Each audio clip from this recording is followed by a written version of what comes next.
मेरा सब्जेक्ट है tile adhesives specification and its parameter significant. तो हम लोग आज जानेंगे टाइल एडेजिव कैसे बनता है, उसमें कौन सा पैरामीटर का मैन्युफैक्चरिंग के टाइम ध्यान रखा जाता है, वो पूरा का पूरा डिटेल जानेंगे और उसके बारे में बहुत कुछ आइडिया मिलेगी हमें। तो फर्स्ट पार्ट लेता हूँ कि IS 15477 टाइल एडेजिव का हमारा इंडियन स्टैंडर्ड का नाम है और उसमें फर्स्ट पॉइंट क्या है। तो टाइल्स का बेड का थिकनेस के बारे में हम लोग जानेंगे कि टाइल्स एडेजिव से जो टाइल्स चिपकाते हैं और उसके बीच में जो थिकनेस होता है एडेजिव का, उसको बेड बोलते हैं। उसमें fine thin bed, medium thin bed, ऐसा 3 टाइप का बेड हम लोग जाने या न जाने ऐसे टाइल्स एडेजिव लगाते हैं। तो फाइन थिन बेड क्या है? तो जिसकी थिकनेस 2 mm से कम है, 2 और 2 mm से कम है, उसको फाइन थिन बेड बोलते हैं। जिसकी थिकनेस 6 और 6 mm से कम है, उसको थिन बेड बोलते हैं। और जिसकी थिकनेस 12 mm और उससे कम है, उसको मीडियम थिन बेड बोलते हैं। और 12 mm से भी ज़्यादा थिकनेस IS स्पेसिफिकेशन में नहीं दिया, लेकिन हमारे पास एडेजिव है, उससे वो कर सकते हैं। जैसे प्रोलिक्स एक्स्ट्रा, प्लेटिनम, वो एडेजिव अगर यूज़ करें तो 12 mm से भी ज़्यादा थिकनेस लगा के भी हमारा एडेजिव यूज़ कर सकते हैं। तो ये पहला पॉइंट हुआ IS के हिसाब से बेड का थिकनेस जानने का या बेड का स्पेसिफिकेशन जानने का। अभी मैं दूसरा पार्ट में जाता हूँ। पहला पार्ट में फाइन थिन बेड और मीडियम थिन बेड हमने जाना। उसके बाद सेकंड नंबर का पार्ट आता है टाइप्स ऑफ एडेसिव्स। अभी इंडियन स्टैंडर्ड 2019 में रिवाइज हुआ, उसमें टाइप्स 1, 2, 3, 4 और 5 दिया गया है। टाइप्स 1 क्या है, टाइप्स 2 क्या है, टाइप्स 3 क्या है, टाइप्स 4 क्या है और टाइप्स 5 क्या है। हर एक टाइप्स का एडेसिव का सिग्निफिकेंट क्या है, क्यों टाइप का सेपरेट स्पेसिफिकेशन किया है, उसके बारे में अभी हम जानेंगे। तो टाइप 1 एडेसिव उसको बोलते हैं जिसमें सिरेमिक टाइल्स चिपकाई जाती है। सिरेमिक टाइल्स मींस जिसका टाइल्स के पीछे जो बिस्किट होता है वो पानी का एब्सॉर्प्शन ज्यादा करता है, इसके लिए टाइप 1 में सिरेमिक टाइल्स चिपकाई जाती है, वो भी इंटरनल साइड पे। अगर सिरेमिक टाइल्स आपको एक्सटर्नल चिपकाने की है तो आप हमारी रेडवॉक की टेक्निकल टीम से कंसल्ट कर सकते हो। तो टाइप्स 1 में सिरेमिक टाइल्स इंटरनल चिपकाने के लिए टाइप्स 1 यूज करते हैं। अभी टाइप 2 एडेसिव क्या है? तो टाइप 2 एडेसिव में विट्रीफाइड टाइल्स स्टोन, वो इंटरनल मतलब घर के अंदर या ऑफिस के अंदर या होटल के अंदर टाइल्स लगाने में टाइप्स 2 टाइप का एडेसिव यूज कर सकते हैं। और उसमें विट्रीफाइड, पोर्सेलिन और स्टोन, अलग अलग तरीके का स्टोन यूज कर सकते हैं। अगर हम देखें कि टाइप 1 में अलग स्पेसिफिकेशन दिया जाता है, इसमें शियर और टेंसाइल क्या होता है, वो पैरामीटर के बारे में हम बाद में देखेंगे। तो टाइप्स 2 में तीन हमारी एडेसिव कौन सी यूज होती है, वो मैं बात करूं तो सिल्वर, जीपी, गोल्ड, एमपी और सिनेक्स।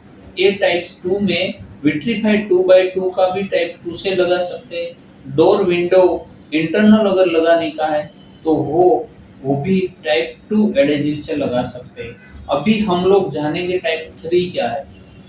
तो टाइप 3 एडेसिव में जब हमको टाइल्स स्टोन को एक्सटर्नल में लगाने का है तब टाइप 3 यूज कर सकते हैं। इंटरनल भी टाइप 3 यूज कर सकते हैं। टाइप 3 एडेसिव में विट्रीफाइड 2x4, 4x8, वो बिग साइज का विट्रीफाइड हम टाइप 3 एडेसिव से लगा सकते हैं।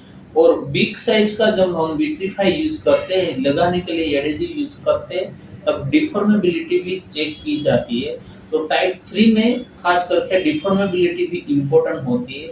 और एक्सटर्नल भी यूज करने के लिए टाइप 3 एडेसिव एक्सटर्नल में यूज करने के लिए हम लोग यूज तो कर सकते हैं, लेकिन कंसर्न रेडो टेक्निकल टीम का लेना बहुत जरूरी होता है।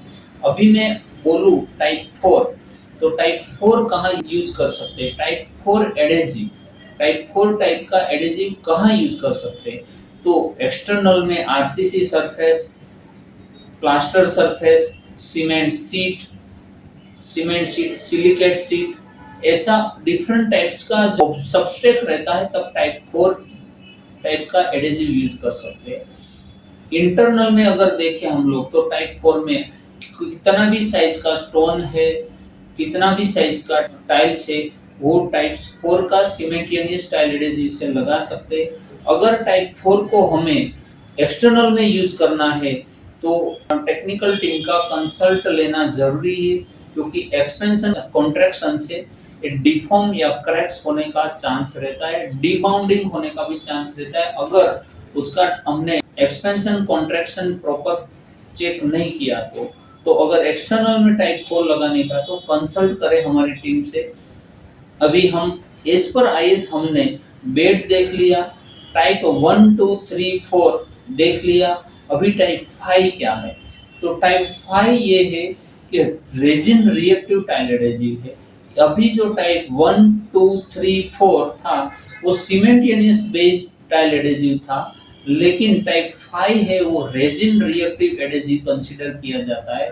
तो यहाँ 2 पार्ट में भी रेजिन रिएक्टिव होता है, 1 पार्ट में भी होता है। तो वो 2 mm से कम थिकनेस में अगर हमें टाइल चिपकाने का है तो खास करके 2 thin bed tile adhesive, thin bed का यूज हम रेजिन रिएक्टिव टाइप 5 में यूज कर सकते हैं। टाइप 5 में डिफॉर्मेबिलिटी भी होती है और बिना डिफॉर्मेबल का भी एडेसिव मिलता है। तो टाइप 1 2 3 4 5 हो गया, बेड हो गया। अभी हम लोग जाएंगे कि आईएस 9145 में पैरामीटर क्या है, पैरामीटर क्या बोलता है। वो आईएस के हिसाब से मैन्युफैक्चरिंग प्रोसेस में कौन सा पैरामीटर कैसे टेस्टिंग करते हैं। तो उसमें अगर हम आईएस 1540 में जाए, उसका पैरामीटर में जाए तो पहला पैरामीटर है शियर स्ट्रेस, दूसरा है टेंसाइल स्ट्रेंथ, तीसरा है ओपन टाइम, चौथा है एडजस्टेबिलिटी, पांचवा है स्लिप रेजिस्टेंस और छठा है डिफॉर्मेबिलिटी। ये 6 पैरामीटर हर एक टाइल एडेसिव की बैच में मैन्युफैक्चरिंग के टाइम पे टेस्टिंग किया जाता है। हर एक पैरामीटर क्यों दिया है, आईएस के अंदर ये पैरामीटर क्यों दिया है, उसका सिग्निफिकेंट क्या है, वो मैं आपको समझाऊंगा। और उसका टेस्टिंग हम लेबोरेटरी में कैसे करते हैं वो दोनों समझाऊंगा, तो आपके माइंड में क्या है पूरा क्लियर हो जाएगा। तो पहले हम लोग देखें तो टेंसाइल स्ट्रेंथ। टेंसाइल स्ट्रेंथ क्या होता है और क्यों कंसीडर किया है हमने, तो टेंसाइल स्ट्रेंथ का सिग्निफिकेंट क्या है। तो टेंसाइल स्ट्रेंथ, हम कोई एडेसिव खरीदते हैं तो उसका बॉन्डिंग स्ट्रेंथ कितना होगा, दीवार के साथ बॉन्डिंग स्ट्रेंथ कितना होगा, वो चेक करने के लिए ये इसका सिग्निफिकेंट है, वो हमको मालूम होना चाहिए कि ये स्ट्रेंथ वाला एडेसिव है। सपोज हमने ये टाइल्स है, टाइल्स को दीवार में चिपकाया, टाइल्स का पीस को, और ये पीस को उसके साथ 28 दिन के बाद इसके साथ हमने ये लगा दिया, ये डोली बोलते हैं उसको, ये डोली यहाँ रेजिन से लगाया, फिर एक दिन में 24 आवर में रेजिन हार्ड हो जाएगा, फिर हम लोग इसको निकालेंगे टेंसाइल मशीन से। तो ये टूट के जब टाइल्स निकलता है और जो स्ट्रेंथ मिलती है उसको बोलते हैं टेंसाइल स्ट्रेंथ। ये टेस्टिंग प्रोसीजर हुई और उसका सिग्निफिकेंट हमारे पास इंफॉर्मेशन होनी चाहिए। तो ये टेंसाइल स्ट्रेंथ हम लेबोरेटरी में ऐसे टेस्टिंग करते हैं, ये मैंने प्रैक्टिकली बता दिया। अभी पॉइंट नंबर 2 आता है। तो पॉइंट नंबर 2 क्या है आईएस में, तो शियर स्ट्रेंथ। तो शियर स्ट्रेंथ उसका सिग्निफिकेंट क्या है कि भाई क्यों आईएस इंडियन स्टैंडर्ड ने शियर स्ट्रेस को कंसीडर किया इसमें। तो इसका सबसे इंपॉर्टेंट पॉइंट है कि टाइल्स दीवार पे लगी जाती है। एक टाइल्स का दूसरे टाइल्स के ऊपर लोड आता है, कितना आता है मालूम नहीं। सपोज शियर स्ट्रेस में एक टाइल्स के ऊपर दूसरी टाइल्स का लोड कितना आता है और वो लोड से शायद टाइल्स निकलने का चांस होता है, तो वो हमें मालूम होना चाहिए कि शियर कितना है। इसका सिग्निफिकेंट है। लेबोरेटरी में शियर टेस्टिंग कैसे किया जाता है शियर स्ट्रेंथ का, तो लेबोरेटरी में 100 बाय 100 का एक पीस है सिरेमिक टाइल्स का, और एक 2 पीस को हम चिपकाते हैं, और जो बीच वाला पार्ट है उसको बेड बोलते हैं, टाइल एडेसिव का बेड। ये चिपकाते हैं, 28 डेज के लिए उसको रख देते हैं। फिर हमारा जो यूनिवर्सल टेंसाइल टेस्टिंग मशीन से ऊपर का पार्ट को नीचे की तरफ और नीचे का पार्ट को ऊपर की तरफ प्रेशर करते हैं और ये ब्रेक होकर निकलेगा, तब जो हमको रीडिंग मिलता है उसको बोलते हैं shear trace reading, shear trace. तो ये हमारा प्रैक्टिकल प्रोसीजर हुआ, टेस्टिंग प्रोसीजर, और उसका सिग्निफिकेंट ये हुआ कि दीवार पे जो टाइल्स लगाते हैं और एक्सपेंशन कॉन्ट्रैक्शन पे उसका कितना लोड आता है, वो उसका प्रैक्टिकल, वो उसका सिग्निफिकेंट हुआ, और एक लेबोरेटरी टेस्टिंग प्रोसीजर हुआ। तो ये दो हमने पैरामीटर देखा। अभी तीसरा पैरामीटर, पहला देखा टेंसाइल स्ट्रेंथ, दूसरा शियर स्ट्रेंथ, और तीसरा है ओपन टाइम। ओपन टाइम क्या होता है? तो ओपन टाइम के बारे में बताऊं तो अपना जो एडेसिव का पाउडर लिया उसमें पानी एज पर जो अपना मैन्युफैक्चरिंग डेटा शीट पानी मिक्स किया, पेस्ट बनाए, पेस्ट को यहाँ लगा दिया एक सीमेंट शीट में और टाइल्स लगाया। फिर टाइल्स लगाने के बाद मैं ये जो टाइम नोट करूंगा, ये फिर ये टाइल्स को निकालूंगा, 50 बाय 50 mm का टाइल्स को निकालूंगा 5 मिनट में। अगेन फिर उसको चिपका के ऐसे रखूंगा वर्टिकल, टाइल्स गिर नहीं जाती ना, वो मुझे देखने का। वापस वो टाइल्स चिपका दूंगा, वापस 5 मिनट के बाद देखूंगा, वापस 5 मिनट के बाद निकाल के वापस चिपका दूंगा। अगर वो टाइल्स जब गिर जाएगा ना, वो टाइम्स को नोट करेंगे और उसको बोलेंगे ओपन टाइम। ओपन टाइम का सिग्निफिकेंट क्या है? ये तो मैं टेस्टिंग प्रोसीजर बोली कि ओपन टाइम का testing procedure as per IS हम लोग लेबोरेटरी में ऐसे टेस्टिंग करते हैं।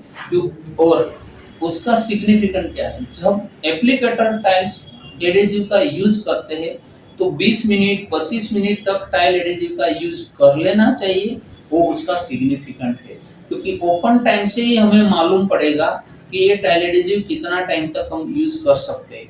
ये तीसरा पॉइंट हुआ। चौथा पॉइंट मैं आपके सामने वो पेश करूंगा कि एडजस्टेबिलिटी। अभी चौथा पॉइंट एडजस्टेबिलिटी क्या है? कि टाइल्स एडेसिव का मटेरियल बन गया, ये मटेरियल बन गया, फिर उसको टाइल्स को चिपका दी, फिर मेरे को ये 3 टाइल्स को मैच करने का, उसका कोना मैच करने का है कुछ भी, तो ये इसको एडजस्ट करना पड़ता है। ये एडजस्ट में कितना टाइम तक टाइल्स को कर सकता हूँ? जब तक टाइल्स गिर ना जाए, उसको बोलते हैं एडजस्टेबिलिटी टाइम।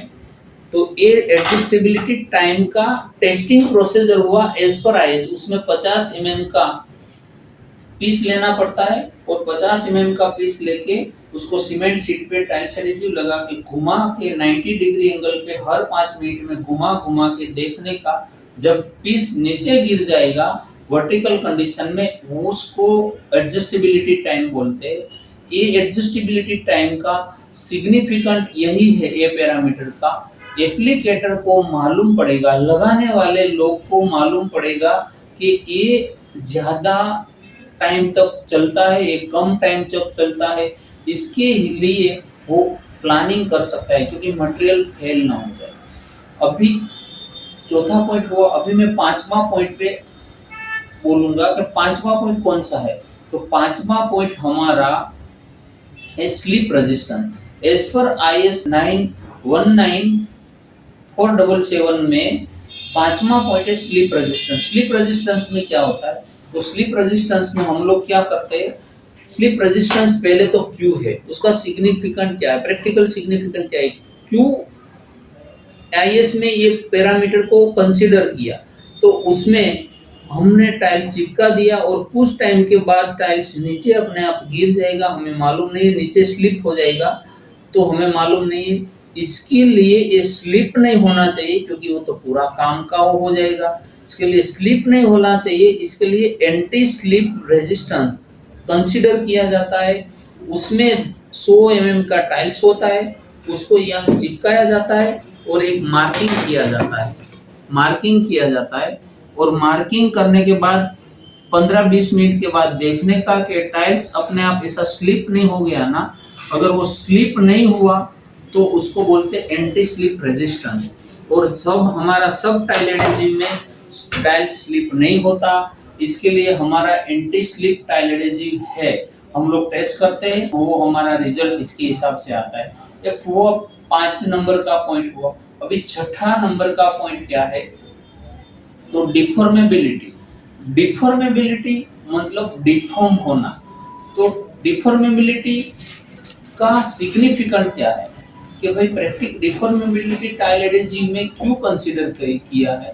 तो डिफॉर्मेबिलिटी इसके लिए कंसीडर किया है क्योंकि हर एक जगह पे एज पर टेम्परेचर दीवार या कोई भी चीज का एक्सपेंशन कॉन्ट्रैक्शन आता है। सपोज हमने टाइल्स लगाया, इनसाइड टाइल्स लगाया, तो टाइल्स लगाया इनसाइड और टाइल्स का साइज 4/2 का, 2/4 का, 4/8 का है, तो उसमें दीवार का एक्सपेंशन कंट्रैक्शन के हिसाब से अगर एडेसिव में डिफॉर्मेबिलिटी नहीं है तो टाइल्स निकल जाएगा और ब्रेक हो जाएगा, ऐसा हो सकता है। तो इसके लिए ये डिफॉर्म टाइल्स एडेसिव टाइल्स डीबाउंड ना हो, इसके लिए एक और पैरामीटर कंसीडर किया जाता है। उसका लैब में टेस्टिंग कैसा होता है, तो मैं समझाता हूँ कि लैब में एक इसका एज पर आईएस 300 mm का लंबाई, 45 mm का चौड़ाई और थिकनेस होगा 3 mm का एक स्ट्रिप बनता है। उस स्ट्रिप को मशीन पे रख के उसके बीच में प्रेशर किया जाता है और वो बेंड होता है। तो कितना बेंड होता है, सपोज 2.5 mm से 5 mm बेंड हुआ तो उसको बोलते हैं S1, और 5 mm से ज्यादा बेंड होके ब्रेक हो गया तो उसको बोलते हैं S2। S1 और S2 टाइल एडेसिव हमारा S1 और S2 कौन सा टाइल एडेसिव है और उसको क्यों लगाया जाता है, तो उसका साफ तौर पे है हमारा प्लेटिनम और डायमंड S1 है और हमारा प्रोलिक्स और प्रोलिक्स एक्स्ट्रा S2 है। बिग टाइल्स इंटरनल या एक्सटर्नल लगाने में वो यूज होता है। सबसे इंपॉर्टेंट पैरामीटर का मैं डिस्कस करूं तो जब शियर, पहला पैरामीटर टेंसाइल और शियर था, तो टेंसाइल और शियर में हम लोग 3 कंडीशन में टेस्टिंग करते हैं। सपोज हमने पहला देखा टेंसाइल, दूसरा देखा शियर, तीसरा ओपन, चौथा एडजस्टेबिलिटी, पांचवा एंटी स्लिप रेजिस्टेंस और छठवां था डिफॉर्मेबिलिटी। अभी मैं आपको फर्स्ट पैरामीटर में, फर्स्ट और सेकंड में ले जा रहा हूँ। क्यों? क्योंकि ये जानना बहुत जरूरी है।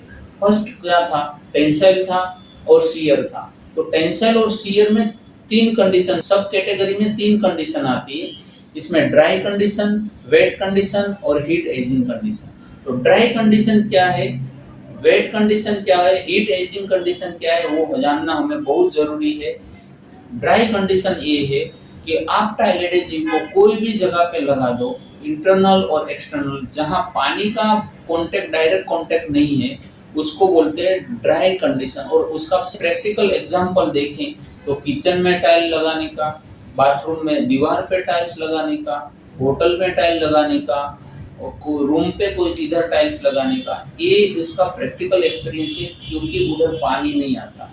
दूसरा आता है वेट कंडीशन।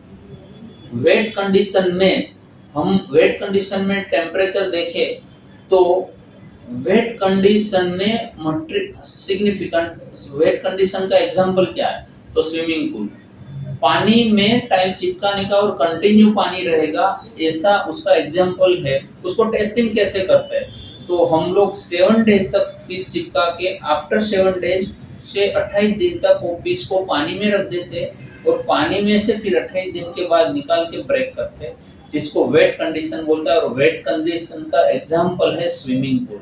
ड्राई कंडीशन का एग्जांपल है अपना किचन और रूम टेम्परेचर, वो सब।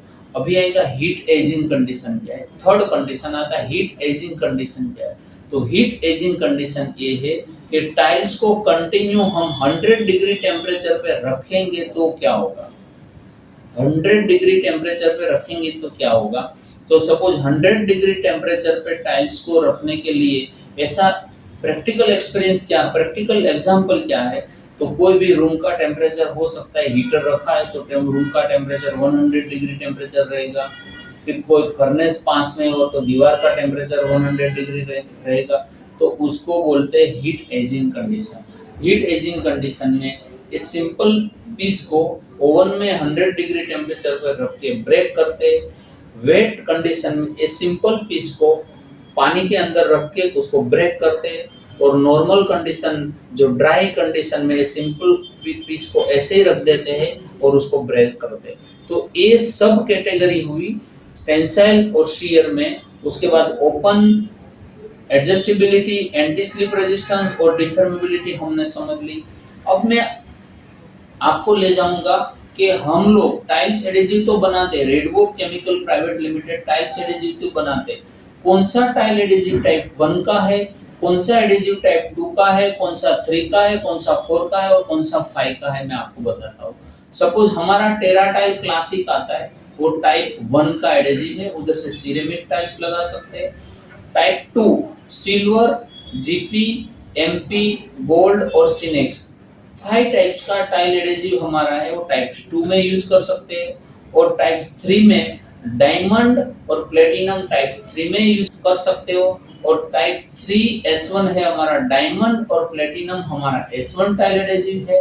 प्रोलिक्स एंड प्रोलिक्स एक्स्ट्रा हमारा S2 टाइल एडेसिव है टाइप 4 का।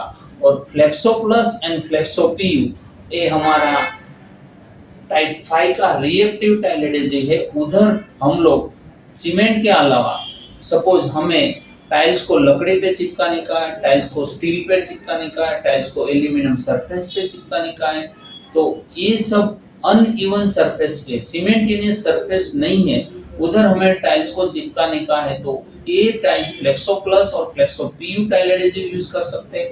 इसमें भी अगर डिटेल में जाए तो flexo PU tile adhesive S2 है, flexo plus only type 5 adhesive है। और प्रोलिक्स और प्रोलिक्स एक्स्ट्रा टाइप 4S2 है। और type 3S1 diamond and platinum type 3S1 है। गोल्ड, एमपी, सिनेक्स, सिल्वर और जीपी ओनली टाइप 2 एडेसिव है। और क्लासिक टेराटाइल क्लासिक टाइप 1 एडेसिव है। ये हुई हमारी टाइल एडेसिव की पूरी स्पेसिफिकेशन डिटेल, जिसमें हमें देखा कि बेड का थिकनेस, पहले बेड स्टडी किया, उसके बाद टाइप 1 2 3 4 5 देखा, उसके बाद पैरामीटर, तो पैरामीटर में tensile, shear, open time, adjustability, anti slip resistance and deformability देखा। उसके बाद रेडवॉक का टाइल एडेसिव कहाँ, कौन सा टाइप का कैसे यूज कर सकते हैं वो देखा। अभी मैं सबसे इम्पोर्टेंट पॉइंट पे आ रहा हूँ, जिसमें प्रॉब्लम, टाइल्स एडेसिव लगाने में प्रॉब्लम्स क्या आता है वो बारे में हम लोग देखेंगे। तो प्रॉब्लम के बारे में देखेंगे तो टाइल्स एडेसिव, टाइल्स निकल जाना बहुत जगह पे प्रॉब्लम है और बहुत जगह पे निकल भी जाता है। तो टाइल्स निकल जाता है वो प्रॉब्लम, टाइल्स कैसे निकलता है, दीवार में टाइल एडेसिव चिपक जाता है और टाइल्स में निकल जाता है, तो ये प्रॉब्लम है। और रिस्क क्या है, तो रिस्क, टाइल एडेसिव निकलता है क्यों है, लगाने में क्या क्या पॉइंट ध्यान रखना चाहिए, और रिस्क होता है। पहले तो कंसल्टेशन ऑफ प्रोडक्ट, प्रोडक्ट का कंसल्टेशन आपने प्रॉपर किया है या नहीं किया, वो भी एक रिस्क है। टाइल्स एडेसिव बनाने के टाइम पे जब कारीगर ओपन टाइम होता है उसके बाद अगर एडेसिव का यूज करेंगे तो वो भी रिस्क है। प्रॉपर मिक्सिंग नहीं किया तो भी रिस्क है।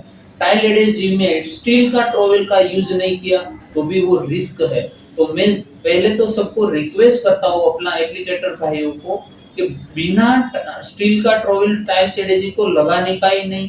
टाइल्स एडेसिव को टाइल्स के पीछे की सरफेस क्लीन करके उसके ऊपर स्टील ट्रॉवेल से घिसने का एडेसिव को, और दीवार पे भी स्टील ट्रॉवेल से लगा के फिर एडजस्ट करना, तो ये भी रिस्क है। फिर टाइल्स एडेसिव लगाने के टाइम पे कोने मैच करने में प्रॉपर उसको प्रेशर नहीं करते, वो भी एक रिस्क है। तो ये सब रिस्क को कंसीडर करके हम लोग मिटिगेट क्या करना चाहिए, रिस्क हुआ तो मिटिगेट, तो स्टील ट्रॉवेल यूज करना चाहिए। टाइल एडेसिव यूज करने के पहले उसका ओपन टाइम, जितना में ओपन टाइम खत्म होता है उसके पहले उसका यूज कर लेना चाहिए। टाइल्स को दीवार पे और टाइल्स की जो पीछे की सरफेस क्लीन करके दोनों को वेट पानी से लगा के साफ करके टाइल एडेसिव लगाना चाहिए। तो ये और एक्सपेंशन कॉन्ट्रैक्शन, सबसे इंपॉर्टेंट चीज है एक्सपेंशन कॉन्ट्रैक्शन। एक्सपेंशन कॉन्ट्रैक्शन अगर नहीं चेक किया और कंसल्टेशन कर दिया तो टाइल्स निकलने का चांस है। क्योंकि ये टेक्निकली कैसे निकलता है वो मैं आपको बताऊं कि टाइल्स है टाइप 2 का टाइल्स एडेसिव का शियर है 1 एज पर आईएस, और हमने लगा दिया टाइप 2 का एडेसिव और एज पर आईएस शियर 1 है, और टेम्परेचर और एक्सपेंशन का जो फोर्स है ना वो 2 है। क्योंकि एक्सपेंशन कॉन्ट्रैक्शन का फोर्स एटमॉस्फेयर पे डिपेंड करता है, जैसे टेम्परेचर बढ़ता है तो एक्सपेंशन बढ़ जाता है, कॉन्ट्रैक्शन बढ़ जाता है। अगर उसका 2 है तो वो 2 है ना, तो टाइल्स को एक्सपेंशन कॉन्ट्रैक्शन में डीबॉन्डिंग करके निकल जाएंगे। तो ये कॉन्ट्रैक्शन एक्सपेंशन भी कंसीडर करना बहुत जरूरी है। अगर वो कंसीडर नहीं किया और टाइल एडहेसिव हमने रिकमेंड कर दिया तो टाइल्स एडहेसिव निकल जाता है। तो हर एक चीज को कंसीडर करके प्रॉपर कंसल्टेशन करके अगर हम टाइल एडहेसिव को रिकमेंड करेंगे तो मेरे को नहीं लगता कुछ प्रॉब्लम आएगा। और अगर ये चेक करने के लिए हमने हमारी वेबसाइट redwood.net पे हमने एक पोर्टल बनाया है, कवरेज चार्ट या स्मार्ट स्टोर, जिसमें आप जाके टाइल एडहेसिव सिलेक्शन पैरामीटर में जाके अगर आप टाइल एडहेसिव सिलेक्ट कर सकते हो और प्रॉपर तरीके से आपको प्रोडक्ट मिले और उसकी तरफ से आप यूज करोगे, हमारा पोर्टल का यूज करके अगर आप टाइल एडहेसिव सिलेक्ट करोगे तो निकलने का चांसेस भी कम हो जाता है, क्योंकि उसमें हमारा एक्सपीरियंस जुड़ा हुआ है। और ये सब चीज को कंसीडर करके टाइल एडहेसिव का यूज करोगे तो निकलेगा नहीं, टाइल एडहेसिव निकलेगा नहीं और प्रॉपर तरीके से आपको फायदा मिलेगा, प्रॉपर तरीके से आप प्रोडक्ट का यूज कर सकते हो। इसके लिए हमारा ये वेबसाइट redwood.net पे स्मार्ट स्टोर में जाके टाइल एडहेसिव सिलेक्शन या स्टोन एडहेसिव सिलेक्शन में जाके प्रॉपर तरीके से प्रोडक्ट सिलेक्ट करके यूज कर सकते हो। Thank you.